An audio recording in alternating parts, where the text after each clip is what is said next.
So, dear ladies and gentlemen, we are pleased to have you here at the British School of Sofia. My name is S.C.H.O.O.L. I'm from 11th grade. I was the coordinator for the Bulgarian teams in the Erasmus Project. For me, it was a very interesting experience. Certainly, it was very useful, very challenging at times as well. But I think that it was helpful to us all. We managed to meet people from other countries, some of them with similar interests as our. My one is medicine, and I think it was extremely helpful. So these are all the students, I think all the students that volunteered to take part in the Erasmus Project. Now they're going to just introduce themselves briefly. Hello, my name is Brittany. I participated in Erasmus, and I believe that it's a life-changing experience. You communicate with people, you learn how to communicate effectively. And for somebody who's interested in going to another country after school, I believe it's very amazing and helpful. Hi, my name is Lisa. Very much like S.C.H.O.O.L, my interest is in medicine and I'm hoping to pursue this career. Erasmus has helped to really just enhance my skills, help me build sort of social awareness to the world of today, so I think it's very useful for me. Hello, my name is Areti, and like the two people, I'm also interested in medicine, and I think Erasmus helped me widen my horizons and communicate with people outside of my region and help me be more social. Good afternoon, my name is Marnus. I've mostly tried to focus on international relations. The Erasmus Plus project had helped me focus on how to broaden my horizons and communicate with different peoples and cultures. And I believe that it has many beneficial side effects to anyone who would participate in it. Hello, I'm Dara. So my usual focus is about architecture, which I want for university. And with this project, it was a really big surprise and exciting thing for me to build our future school. So it was a really nice area that I was interested in. And Erasmus is very beautiful and helpful project to socialize internationally with other countries and other people who are speaking different languages. Hi, I'm Brownie. I actually still don't know what I want to do with my life, but this really helped me to make friends and build a lot of confidence. Hello, my name is Steny and I'm actually interested in also medicine, I'm not sure. And Erasmus really helped me to see the different opportunities that I have. And I also made a few friends here, so it was a really interesting experience. Hi, I'm Akshaya, and Erasmus helped me with communicate with other people who I didn't know and help develop my social skills. Hello, my name is David, and I like school very much. I learned from this project how to coordinate projects, how to help with the projects. I have communicated very much with my teammates when I did the project, and I think it was a very good way for me to communicate with people communicating. Thank you. Hello, my name is Angiris. I wouldn't say this program changed my life, but I would say this was pretty intellectually stimulating. And I realized that teenagers are really lazy, so this allowed me to develop like leadership skills to try and motivate them to get to work while I sit behind and watch them. And so the name of the presentation, which is actually our school's motto, we have chosen this for the name because it completely matches the idea behind the project. It matches its aims, what we strive to do, and I think it really well describes the project. Okay, so SCHO.O.L is an acronym for Sustainable, Creative, High-Tech, Open-Minded, and Outside-of-the-Box Learning. To challenge the existing beliefs and visions in our aim to shape and create the world of tomorrow. The students themselves had to determine what are the competences of the 21st century in line with the values and goals of the European Union. How to develop adaptability, flexibility, openness, innovation, digital competences, and skills for critical, creative, and out-of-the-box thinking. How to provide equal learning opportunities to all, regardless of their special needs and talent, in order to achieve sustainable development and the need for lifelong learning in the context of the European cultural heritage. Okay, so with this project, we strive to create a new model of education with respect to educational spaces, curriculum, methodology, and community, where the student becomes the center of their own learning process. The world is changing dynamically, so education needs to keep pace with society to meet the educational, personal, and career needs of the student and the aspirations for lifelong learning. At British School of Sofia, we believe that in the 21st century, the student must be the protagonist in their learning process. Through this future, we wish to provide students with the opportunity to prototype their vision of the school of the future. So our 4 aims are to get the students to become the protagonists of their own learning process, as I said, offer them the chance to help design their learning process themselves, involve them in the shaping of the new model of education, and take an active part in the design of educational spaces, curriculum, and methodology. Thank you. So to create the prototype of the future school, to scaffold the project, we've used the design thinking method by Tim Brown. So it can be articulated in some 5 simple steps: empathize, define, ideate, prototype, and test. So it is a process which we use to solve problems. It's a very practical one, and basically we use it by prioritizing the consumer's needs above all. It relies on observing, empathizing with other people, identifying how they interact in their community, as well as how they kind of live in their environment. It uses a hands-on approach to make creative, innovative solutions. It helps to engage a person in what they're doing in several opportunities, in our case, like experimenting, testing out different features, creating a prototype model, gathering feedback from customers, and also use innovative solutions to enhance their product. The project was planned to start in September 2020, but due to the uncertainties related to the spread of the coronavirus, we were actually able to start in November. Our partners in the project are Lope de Vega International School, a private school from Benidorm in Spain, the coordinator of our project, and Carlo Emilio Gaga, and a public school situated in the outskirts of Milan, Italy.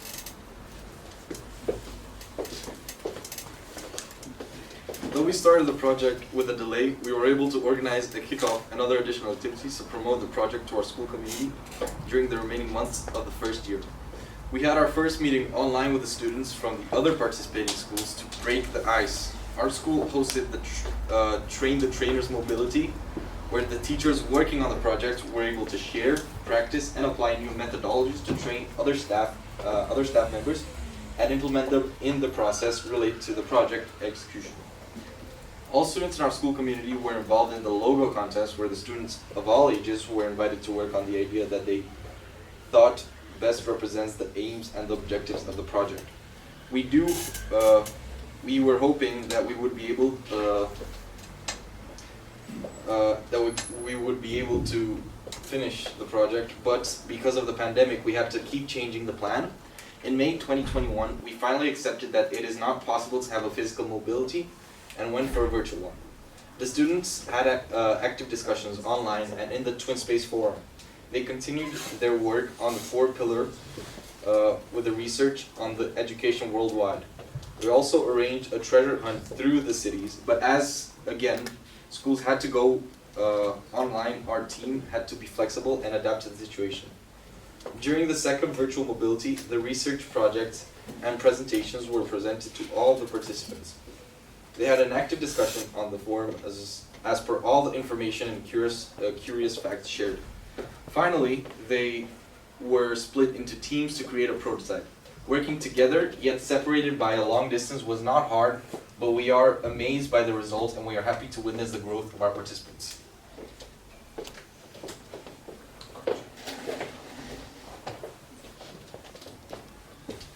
So here I'm going to talk about the different methodologies that we think that the future school should have and implement in the curriculum. So first we have the student-centered classroom, which is when the focus is taken from the teachers to to the student, and which gives the student independence, because they can decide how they want to study, and that also gives them the skill of responsibility, as they have to decide how to do it. Then we have cooperative learning. Basically, cooperative learning involves structuring classes around small groups and teamwork in such a way that each group's member success is depending on the success of the whole group. Then we have educational field trips, which is a very useful way that can engage the students in a very fun way. Then we have a research project, which is basically an approach designed to give students the opportunity to develop knowledge and skills through engaging projects set around challenges they may face on a certain topic. Then we have supportive relationships between teachers and learners, which is important as teachers can motivate and impact the students' performance. Then we have gamification, which is adding game mechanics into non-game environments, which makes the studying more fun and different. Then we have expeditionary learning, which is a school reform model that emphasizes high achievement through active learning, character growth, and teamwork. Then we have learning based on competitive and skill, peer tutoring, which is basically when another student teaches another one. Then we have a flipped classroom, which is structured around the idea of the students basically learning the material at home, and then in school they have certain activities that involve higher order thinking based on the topic and thinking based learning. And that's it. So another part of our project for the Erasmus was to actually think of what the school of our future might look like. And what you'll see is a lot of unusual sort of subjects that you wouldn't see today that aren't really standard, but that we hope to integrate into our future educational system in order to help the students develop, enhance their abilities, and prepare them to the best degree for the world of tomorrow, for the future. So the first that we see here is digital competence, as was mentioned earlier, and certificates in information and communication technology. We also have cybersecurity, artificial intelligence, virtual reality, holograms, a lot of futuristic aspects that you wouldn't really see in our program nowadays. Simulation games, video games, as well as extracurricular activities to promote personal skills. So we really want to engage with the students, not just ask them to memorize, learn. So there's a lot of activities that sort of get them out there to communicate, to cooperate with others, to work in teams. From prompting to enlarge the scope of subjects related to real-life cases.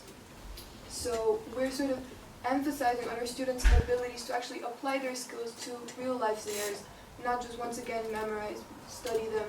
We want them to be prepared for the actual world. Debating, again, relying on leadership skills, efficient cooperating, teamwork, financial literacy, very important. Educational field trips, again, a more fun aspect, engages the student. We also will hope to offer sex and relationship education, as well as diversity of languages and language certificates. So another aspect that we looked into when designing the future school was the people. And when we talk about people, we look at each individual member of the school, kind of community, teachers, administrators, students, the staff members as well. And here we aim to create a school in which there is a very strong bond in the community of the school. We want to have a very positive environment, so other people around you actually push you forward in learning. So now that we get into the actual design of the school itself, I'm going to be explaining to you guys how we design the school and how it essentially is. First of all, we would like to tell you guys that our school is going to be run on natural light. as this usually promotes better learning, as in natural light people usually feel a lot more positive rather than the fluorescent lighting we use on a day-to-day basis. Because if you think about it, when you're sitting under the sun, you can feel that you feel more positive and more energetic. So we use natural light for that reason. And we have an exclusive slide for certain rooms, of course. We have exclusive sliding panels to divide the interior spaces. For example, in the art room over here, we have sliding panels that like can essentially split the room in half, because art is a very sensitive. Like when you're making art, you're in a very sensitive situation. A small amount of disturbance can hinder your performance. So that's why we feel we should have sliding panels to give each artist their individual private space. Nextly, we have the standard screen with projectors, of course, so that you can make the learning process quicker and easier. And we have a collaborative workspace, which essentially suggests that we have a dynamic classroom, not like a standard classroom with like ordered rows. We have a dynamic classroom, meaning that our classrooms are very flexible. And nextly, we have a teacher's room, which is very huge, in my opinion. But I think it's deserving. It's never enough. Yeah, it's never enough, exactly. And we have a very comfortable teacher's room, because at the end of the day, teachers are taking care of students, and they don't usually live like the best life, because they have to take care of us and tell us what to do. So we have a very comfortable teacher's room, and we have very modern meeting rooms, and we have a big hall, of course, and we have a library with study areas so that you can have more focused studying. And we have a very big cafeteria and canteen. And the food is actually good. No offense, sorry. Okay.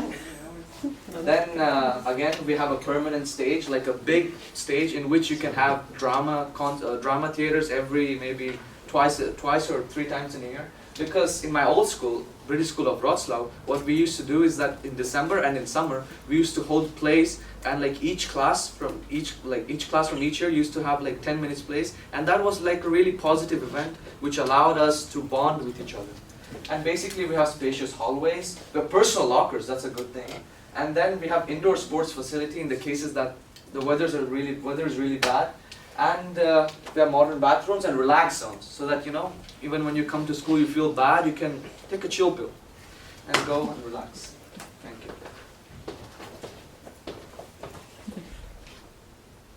Okay, as for external spaces, we believe that classrooms generally they close off students, and at the end of the day students feel really exhausted because they stay in the same room all day. It's better to study outside in the park or garden, even in a playground for the little kids maybe, as they would have more diversity and possibly make the learning process more interesting for the students. We also believe that having an outdoor sport facility would be beneficial during the summer. So instead of doing sports indoors when the weather is really nice, students can go outside, play, and have fun. As well as an outdoor permanent stage, because the stage that we use currently downstairs in the gym is relatively small, and having a lot of people cooped up in such a small place can be very unhygienic, and because of COVID and everything, it's best to take better precautions. It's me. So basically now I'm going to talk a little bit about environmental awareness. We think as a community, we think that environmental awareness is very important because global change is a national, like an international problem that we think that has to be solved. So implementing some sustainable and eco-friendly solutions to the school can decrease climate change if everyone does it, and may have a great impact on our environment. And we can, one of the things we can do is use sustainable materials such as this listed here: cork, bamboo, clay, stone, sandstone, recycled glass, steel and plastic, and other recycled materials as well. And also use pollution-absorbing cement, which is still developing, but is going to be very beneficial for building. and also reclaimed wood and the reusage of books that are still in good condition. Okay, and here are some of the solutions. So use air for ventilation, storing rainwater, also green roof with solar panels. We can also as well recycle, of course. We can have a vegetable garden and compost. So skills we developed are usually Self-discipline, environmental awareness, critical thinking and problem solving, creativity, digital competences, adaptability, networking, responsibility, collaboration, social skills, initiative. and leadership. We gained this skills because of that we were all communicating with everyone with different characteristics, especially like communicating and showing some responsibilities and personalities that we have are really important to And, communicate. Also, I just want to add something. We also had to solve a lot of problems because just the mobilities was virtual, and every time something is virtual, usually there are technical issues. So we really build these skills through problem solving. Really, we try to collaborate with other people because it's way harder when it's online, virtually. And I'll just be telling you how we disseminated our thoughts and ideas for this project, namely through our school's communication channels, such as our website, www.bssofia.bg, as well as our Facebook, Instagram, Vimeo, and YouTube accounts. We also had quite a lot of media coverage, such as the national media, educational platforms and magazines, as well as the BSS community and partners. There was also some European Union platforms, such as Edwinning and TwinSpace.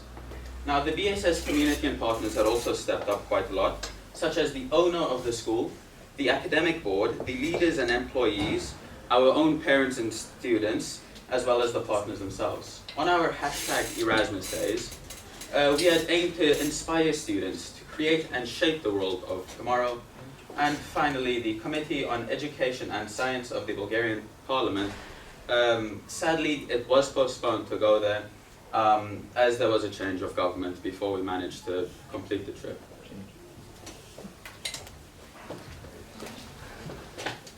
Okay, so to conclude the thing, I would like to say that this school may look a lot different from our current school because, you know, obviously it's a lot bigger and, you know, different, more spacious.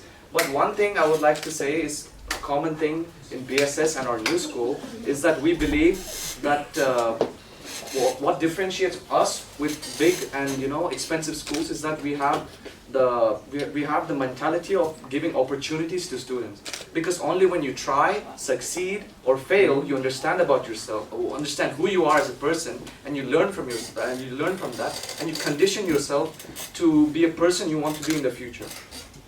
So yeah, and I would like to say thank you for listening to us.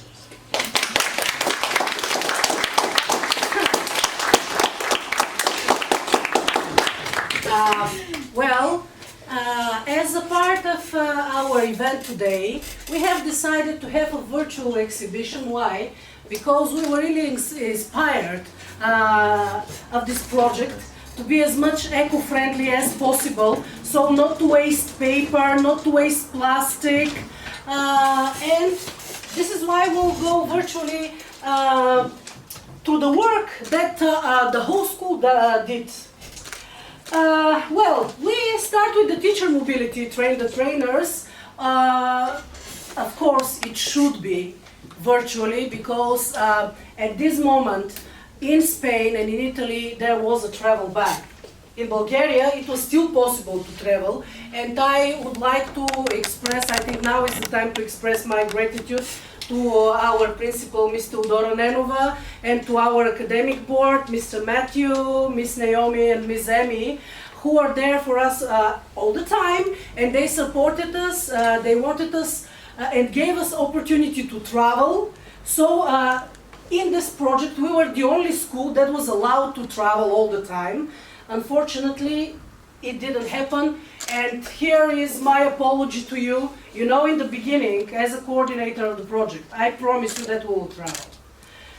Guys, if we have another project, I think we will travel. Now I'm not promising anything because as your business teacher, you know, I've told you, world is very dynamic. The changes are dynamic. So sometimes it is hard for me to keep this promise. I'm sorry again. But thank you for all the devotion that you really worked this hard.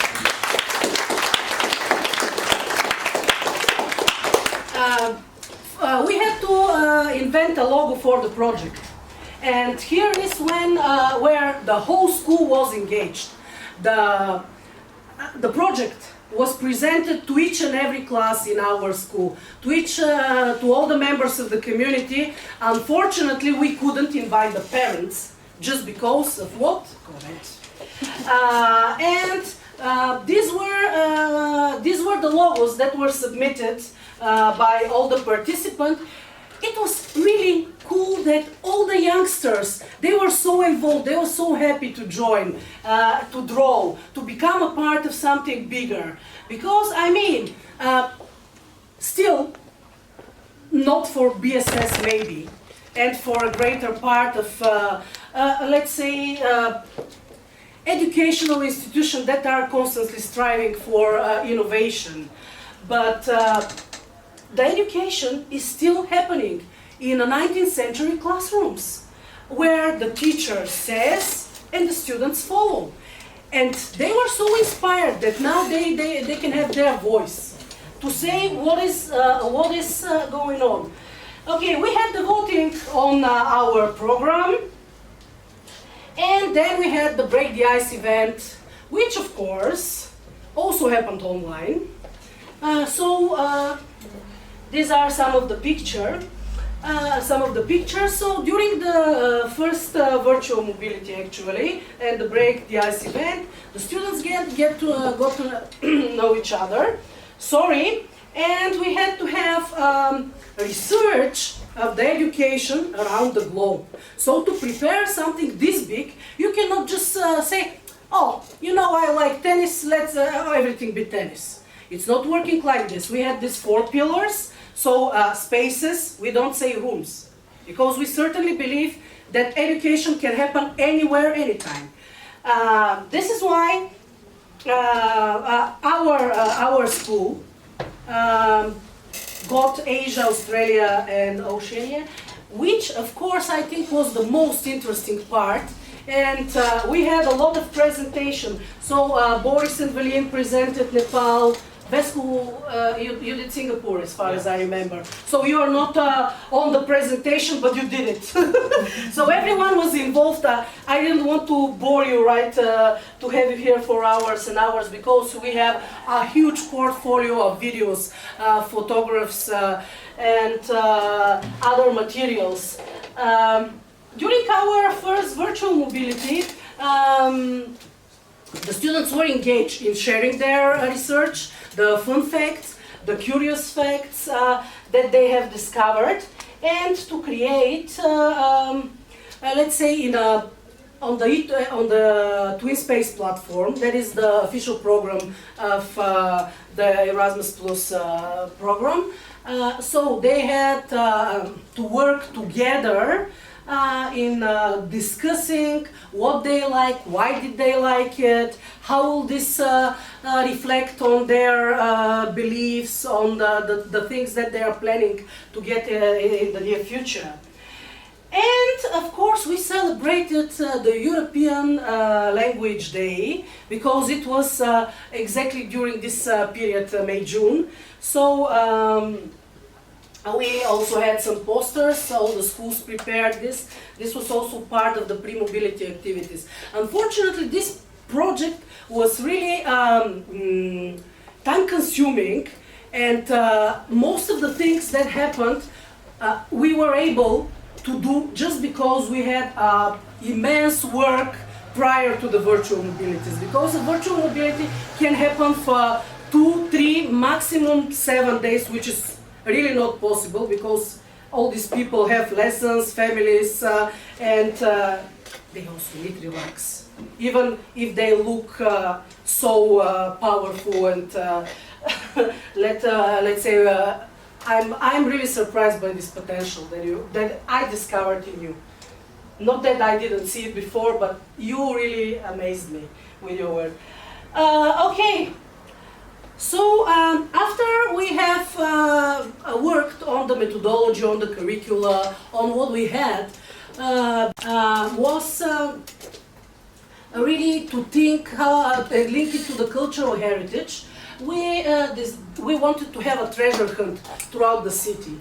We were planning, we were very engaged in the idea, and when the treasure hunt had to happen, the schools were closed, we had to go online, and we had to be adaptable and flexible.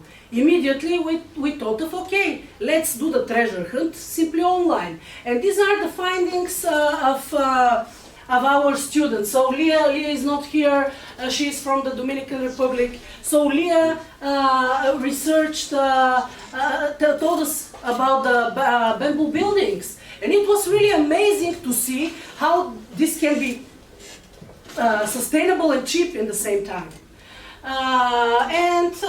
The students presented us a lot of projects, a lot of ideas. Dilara, here is yours as well, Marnas, Akshaya. Okay, then we have the voting again in the platform, and everyone was obsessed with the vertical forest of Milan. I don't know why, most probably because everyone has been there. Though I must say I'm a huge fan of the Reichstag as being a German teacher as well, because they really managed to use the natural light. They light the houses of the parliament only by the use of mirrors. Okay, we have also, we have two Bulgarian representatives, the Kordopulov house and the Equinox house that is near the seaside. Okay, during the second virtual mobility, we presented all the information found and had to find a way of how to adapt it. Our partners from Lope de Vega and from Carlo Emilio Gada, they also had the presentations on the possible ways of building and prototyping, because some of the family members, they were architects and they were able to join during this time. Working on the prototype. I think Ms. Bori can tell you more. Why? Because she suffered all this. So, Ms. Bori? Working on the prototype, one of the challenges here was to find a way to work, to cooperate with two other schools. So this three-dimensional idea that we have of cooperation had to turn into 2D cooperation, but yet the result should be, or was supposed to be, a 3D model. How do we build a 3D model and how we cooperate around that? So it was interesting, it was challenging, but it was prompting though, and the potential of the students showed that there were ways. So we spent some time on it, discussing whether each of the countries should prepare a bit of the 3D model and showcase it to the other ones, or whether we should divide the aspects and each of the countries should prepare work on one of the aspects, on usage of material, or definitely then the spaces.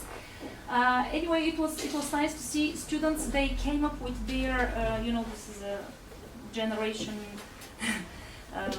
Technology generation, so they decided to use the potential of games and the possibility to build in games. So this was one of those solutions. We could have a 3D model that is being designed through people from different countries, but yet a virtual model.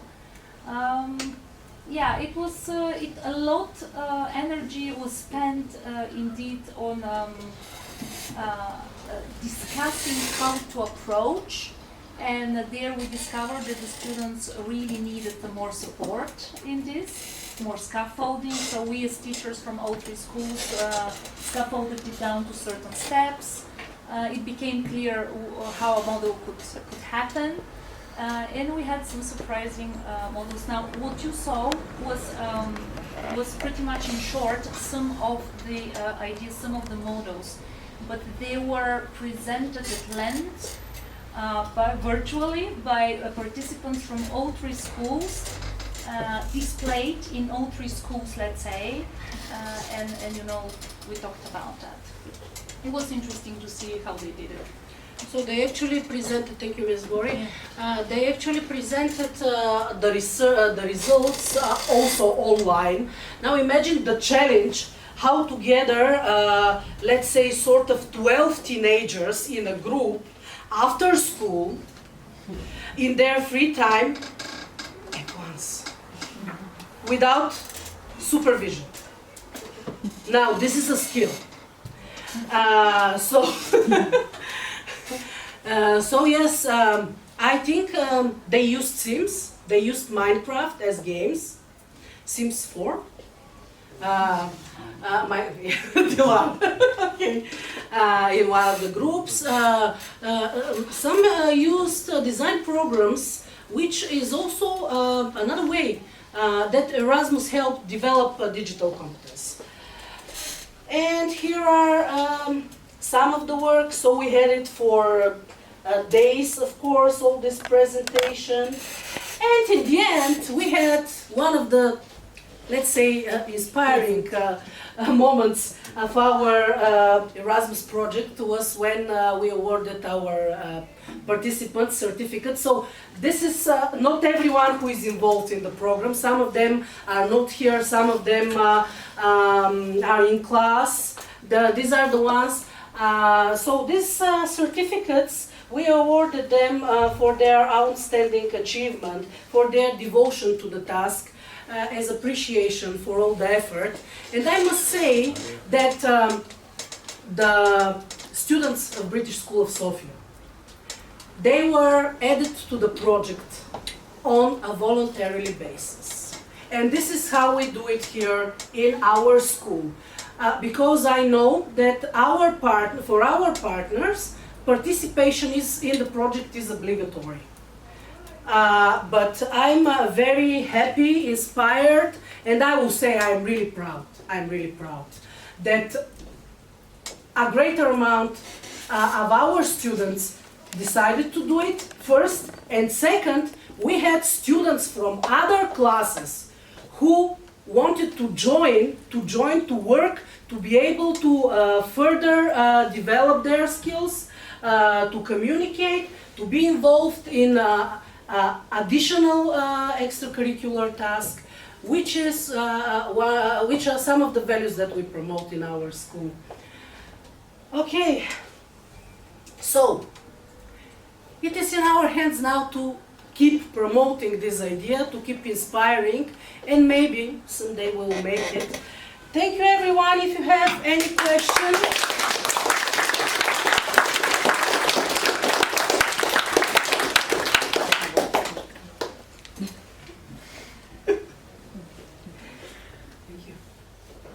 Much appreciated. I have a question. When is the school being made? Yes, when you finish architecture. Miss, have you taken cost into consideration? Cost? Yes. Well, this is a good question, Neil.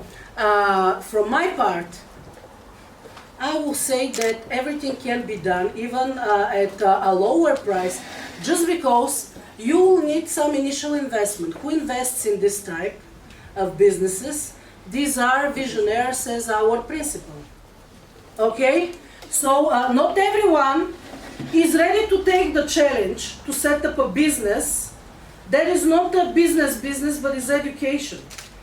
Because if you fail in education, that's a risk that you should live in with till the rest of your life. And here we have the sustainability. So most of these buildings that we presented are self-sustainable, or they are, let's say, sort of mostly 70 plus, but there are some buildings that are 80 plus, 90 plus self-sustainable. So they purify the water, the rainwater, and use it. They use air to ventilate, to heat. They use use geothermal sources for heating. Of course, I mean in the Dominicans you don't need the heating, right? So you can simply do it on bamboo. But it's like this. And if it can happen somewhere, I believe it can happen everywhere. And I think we should compare with the best practices, right?